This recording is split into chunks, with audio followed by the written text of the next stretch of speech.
बांधव भगिनी आणि हळवणी गावातील माननीय सरपंच साहेब, पोलीस पाटील साहेब, माजी सरपंच, आज जो आपण इथं सर्व जमलेलो आहोत ते आपले परवा आपली एक समाजाची महिला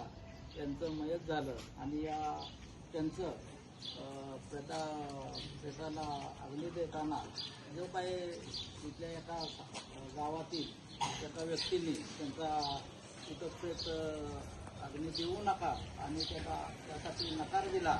आणि त्याच्यावरून नंतर ते ग्रामपंचायतीसमोर आणलं आणि त्यानंतर BDO साहेब, तहसीलदार साहेब,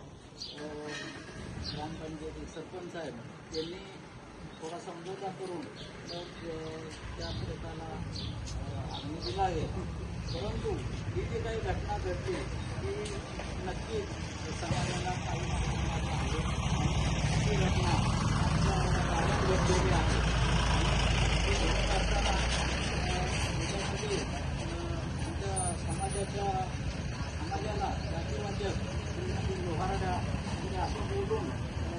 अपमान केला किंवा अवहेलना केल्यासारखी समाजाचा अपमान केला. तर यासाठी आम्ही आज सर्व इथं जमलेलो आहोत आणि या सर्व गोष्टीचा आम्ही समाजाच्या वतीनं जाहीर निषेध करतो आहोत. त्यानंतर आमचे जे काही मागणी होती, आता बऱ्याच जणांनी आपली मनोगत व्यक्त केली, तर आम्ही तुम्हाला एक नम्र विनंती करतोय की ज्या व्यक्तीनं हे काही बोलणं केलं किंवा जे काही अपमान केलाय त्या व्यक्तीला जर आपण इथं एक 5-10 मिनिटासाठी तुम्ही बोलवा, इथं एक अर्धा तास किंवा 1 तास वेळ घ्या अजून आणि तुम्ही त्यांच्याशी बोलून त्यांना जर ते इथं हजर राहत असले आणि त्यांनी जर इथं आमच्या समाजाच्या माफी मागितली तर आम्ही हा विषय इथंच थांबवू किंवा इथंच त्याचं सामोपचारण तो मिटला असं आम्ही जाहीर करू. परंतु जर ते उर्मटपणानं किंवा जे येणारच नसतील किंवा काय त्यांना काही माफीच मागायची नसेल तर आम्ही इथून पुढं म्हणजे अर्धा तास किंवा 1 तासाचा जो वेळ आहे त्याच्यानंतर आम्ही पोलीस स्टेशनला जाऊन ऑलरेडी आम्ही आमच्याकडून पोलीस स्टेशनला SP साहेब, नंतर गृहमंत्री, मुख्यमंत्री यांनाही आम्ही पत्रव्यवहार केलेलेच आहेत आणि इतर आमच्या सर्व संघटना ज्या आहेत समाजातल्या जे पदाधिकारी जमलेले आहेत त्यांनी सुद्धा प्रत्येकानं त्यांच्या या दोषी व्यक्तीवर योग्य ती कारवाई व्हावी असं आम्ही म्हटलेलं आहे आणि आम्हाला योग्य न्याय मिळाल्याशिवाय आम्ही तिथून सुद्धा पोलीस स्टेशनमधून सुद्धा आम्ही उठणार नाही. हा एक आमची पहिली महत्वाची मागणी आहे. दुसरी मागणी की आता काय होतं की या गावगाड्याच्या ह्याच्यामध्ये या व्यक्तीनं असा हा रोष पकडला किंवा त्याच्यातून ही काही घटना घडवली तर इथून पुढं भविष्यात सुद्धा त्या कुटुंबासाठी जर त्यांनी काही पुढं त्रास दिला न पाहिजे त्यासाठी सुद्धा आम्ही ते पोलीस डिपार्टमेंटला एक मागणी केलेली आहे की त्यांना जमल तसं पोलीस संरक्षण सुद्धा दिलं पाहिजे. आणि सरपंच साहेब, आमची तुम्हाला विनंती आहे की तुम्ही आमच्या या कुटुंबावर जी काही